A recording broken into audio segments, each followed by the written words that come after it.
Hello fellow lovers, mavipi penzi, msirudie mapishi ya mchele huko majumbani. Hii hapa recipe ya wali wa mboga mboga, tupike pamoja. Weka mafuta kwenye sufuria, yakipata moto utaweka kitunguu maji na kukaanga dakika chache. Kisha naenda kuweka carrot ambazo zimekunwa kama hizi hapa. Baada ya hapo tunaenda kuweka kitunguu saumu. Nimetumia sosi ya kitunguu saumu kutoka Food Lovers, tumekurahisishia maisha, usiteseke jikoni. Baada ya hapo tunaenda kuweka mix ya mboga mboga, mchanganyiko kama huu. Mara nyingi huwa unauzwa supermarket, lakini unaweza kujiandalia mwenyewe nyumbani kama mimi nilivyojiandalia hii hapa. Unaweka mchanganyiko wa mboga mboga zote ambazo wewe unapendelea.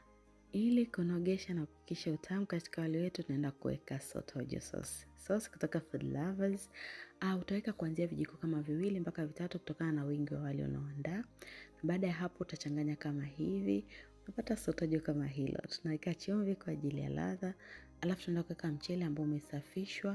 Na baada ya hapo mimi nilienda kuweka tui la nazi. Kwa msiopendelea unaweza kuweka maji au supu ya nyama yote unaopendelea, na hisi inakuwa tu iko vizuri. Utafunikia na kupika kwa moto mdogo wa chini mpaka pale ambapo wali utakuwa umeiva vizuri kabisa na uko tayari kuenjoy na chochote unachopendelea. Utamu guaranteed.